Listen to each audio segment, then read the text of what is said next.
నీతిమంతులు మొరపెట్టగా ఆలకించి శ్రమలన్నిటిలో నుండి విడిపించువాడైన యేసుక్రీస్తు ప్రభువారి నామంలో మీ అందరికీ నా హృదయపూర్వక శుభములు. ఈ రోజు మన ధ్యానం మార్కు సువార్త 12వ అధ్యాయం 18 నుంచి 27 వచనాల వరకు. ఈ భాగంలో ఇక్కడ సద్దూకాయలు అసలు పునరుద్ధానం ఉందనే నమ్మరు, కానీ యేసు ప్రభుని పునరుద్ధానాన్ని గురించి, పునరుద్ధానంలో ఎవరు ఎవరికి భార్యగా భర్తగా ఉంటారు అని అడుగుతూ ఉన్నారు. అయినా ప్రభు చాలా ఓపికతో సమాధానమిచ్చారు. పునరుద్ధానంలో ఎవరు పెళ్లి చేసుకున్నారు, ఎవరు పెళ్లికి ఇయ్యబడరు అని. వారు పరలోక మందు దూతల వలె ఉంటారు అని చెప్పారు. ఇది చెప్పే ముందు ప్రభు వారితో ఇంకొక మాట కూడా అన్నారు. అదేంటంటే లేఖనములు గాని దేవుని శక్తిని గాని ఎరుగక పొరబడుతున్నారు అని. ఈ రోజు మన ధ్యానాంశము ఇదే. లేఖనాలు తెలియకపోతే దేవుని శక్తి అస్సలు తెలియదు. లేఖనాలను ఎరగకపోవడం అంటే వాళ్ళు దేవుని వాక్యాన్ని సరిగా అర్థం చేసుకోలేదని అర్థమిస్తుంది.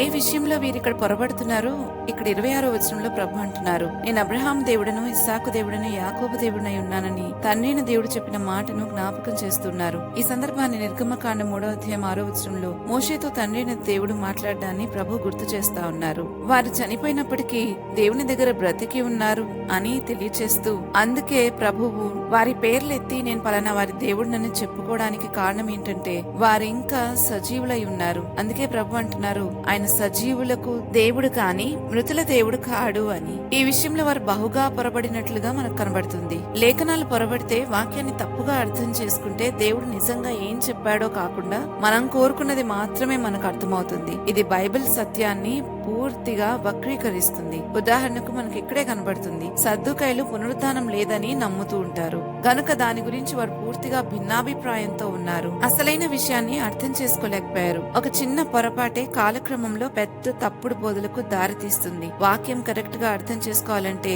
ముందు దాన్ని నమ్మాలి, ఆ తర్వాతే దాన్ని గ్రహించగలుగుతాం. వాక్యము సత్యంగా లేఖనాలను పొరబడకుండా అర్థం చేసుకోవాలి అంటే మనం ఏం చేయాలో లేఖనాలు స్పష్టంగా చెప్తున్నాయి. మొట్టమొదటిగా పరిశుద్ధాత్మ ద్వారానే ఒకడు రైట్ గా వాక్యాన్ని అర్థం చేసుకోగలడు అని కొరింథీయులకు రాసిన మొదటి పత్రిక 2వ అధ్యాయం 11 నుంచి 13 వచనాల్లో స్పష్టంగా తెలియచేయబడింది. కాబట్టి పరిశుద్ధాత్మ నడిపింపులో చదివితేనే వాక్యంలోని సత్యాన్ని మనం గ్రహించగలుగుతాం. ఇక రెండవది, ఒక్క వాక్యం ఏదైనా చదివాము అంటే ఆ వాక్యాన్ని సపోర్ట్ చేస్తూ ఇంకొన్ని వాక్యాలు ఉంటాయి. అన్నిటినీ కలిపి చదివినప్పుడు మాత్రమే కరెక్ట్ గా అర్థం చేసుకోగలమని యెషయా పుస్తకం 28వ అధ్యాయం 10వ వచనంలో మనం అర్థం చేసుకోగలం. ఆజ్ఞ వెంబడి ఆజ్ఞ, ఆజ్ఞ వెంబడి ఆజ్ఞ, సూత్రం వెంబడి సూత్రము, సూత్రం వెంబడి సూత్రం, కొంత ఇచ్చుట కొంత అచ్చుట అని రాయబడింది. అందుకే మనం ఒక్క వాక్యాన్ని మాత్రమే వాడుకుని అర్థం చేసుకోవటానికి ప్రయత్నం చేయకూడదు, వ్యాఖ్యానించటానికి ప్రయత్నం చేయకూడదు. లేఖనాలను లేఖనాలతోనే పోల్చి అర్థం చేసుకోవాలి.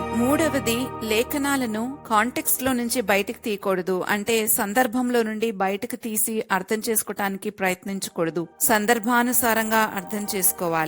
వాక్యం మొత్తం నేపథ్యంలో మాత్రమే సరైన అర్థం వస్తుందని యేసు ప్రభువారు చూపిన ఉదాహరణ మనకు లూకా సువార్త 24వ అధ్యాయం 27వ వచనంలో మనకు కనబడుతుంది. నాలుగవది, దీన మనసుతో అర్థం చేసుకుంటేనే మనం వాక్యంను రైట్ గా అర్థమవుతుంది. ఎందుకంటే కీర్తనలు 25వ అధ్యాయం 9వ వచనంలో దావీదంటాడు, దేవుడు దీనులకు తన మార్గమును నేర్పును అని.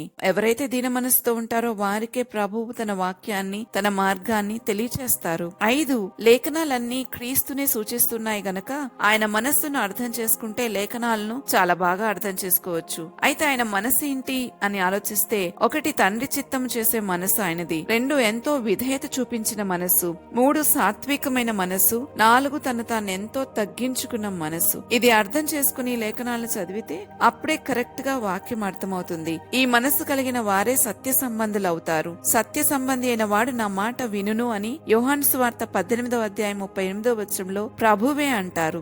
సత్యాన్ని ప్రేమించే వారికే సత్యం అర్థమవుతుంది. 6, వాక్యాన్ని లాజికల్ గా కాదు, విశ్వాసంతో మాత్రమే దాన్ని రైట్ గా పొరబడకుండా అర్థం చేసుకోగలుగుతాము. కొరింథీయులకు రాసిన 2వ పత్రిక 5వ అధ్యాయం 6వ వచనంలో ఈ విషయాన్ని మనం స్పష్టంగా చూస్తాము. మనం జీవించే ఈ జీవితము వెలిచూపు వలన కాక విశ్వాసంతో జీవిస్తున్నాము కనుక దేవుని వాక్యాన్ని విశ్వాసంతోనే దాన్ని రైట్ గా గ్రహించగలం. 7వది, మనం అర్థం చేసుకునే విధానంలో ఎటువంటి ఫలాన్ని ఫలిస్తున్నామో చూసుకుంటే అర్థమవుతుంది మనము వాక్యాన్ని సరిగా అర్థం అర్థం చేసుకుంటున్నామో లేదో అని. పొరబడకుండా ఇలా అర్థం చేసుకున్నప్పుడు వాక్యంలోని దేవుని శక్తిని మనం పొందుకోగలుగుతాం. ప్రతిదీ అంటే దేవుని యొక్క లేఖనాల్లో రాయబడిన ప్రతి మాట మన క్షేమము కోరి రాయబడింది కనుక ఎంతో క్షేమంగా మనం నివసించగలుగుతాం. లేఖనాలను పొరబడితే దానిని బట్టి బ్రతకలేం. వాక్యం చెప్తుంది మనుష్యుడు దేవుని నోట నుండి వచ్చే ప్రతి మాట వలన బ్రతుకుతాడు అని. లేఖనాలను పొరబడితే దానిలోని జీవాన్ని శక్తిని పొందుకోలేము. ఆయన నోట నుండి వచ్చే ప్రతి మాట మనం పొరబడకుండా అర్థం చేసుకుంటేనే దాన్ని బట్టి బ్రతకగలము. ఎప్పుడు ఒక్క వచనాన్ని ఆధారం చేసుకుని సిద్ధాంతాన్ని ఏర్పాటు చేసుకోకూడదు. సందర్భాన్ని పక్కన పెట్టేసి మన మనసుకు నచ్చింది ఏదో ఒక అర్థం చెప్పుకోకూడదు.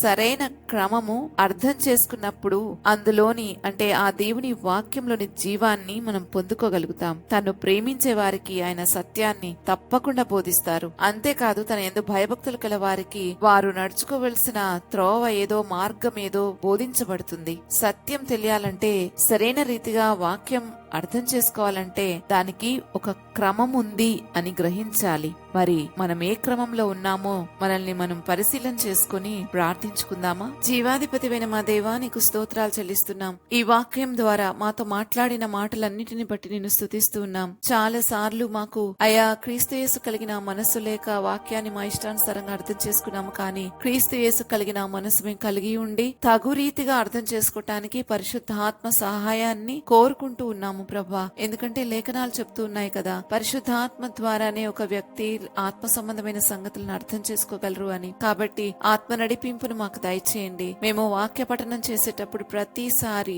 అయా దీన మనస్సు కలిగి విధేయత చూపిస్తూ నీ చిత్తాన్ని తెలుసుకోవాలనే తపనతో సత్యాన్ని ప్రేమించి వాక్యాన్ని చదవడానికి సహాయం చేయమని, ఆ రీతిగా మేము చదివినప్పుడు మంచి ఫలాన్ని ఫలిస్తాము అని అర్థం చేసుకోవడానికి కృప చూపమని ప్రార్థిస్తూ ఉన్నాం తండ్రి. ప్రతిదీ సందర్భానుసారంగా ఆయన మేము అర్థం చేసుకోవడానికి కృప చూపండి. వాక్యంని ఎప్పుడు పొరబడకుండా మమ్మల్ని కాపాడమని తండ్రి. నీ మాట బట్టి నీవు మాట్లాడే ప్రతి మాటను బట్టి మేము బ్రతకడానికి సహాయం చేయమని వేడుకుంటూ ఈ మనవలన్నీ యేసుప్రభు నామంలో వేడుకుంటున్నాము తండ్రి.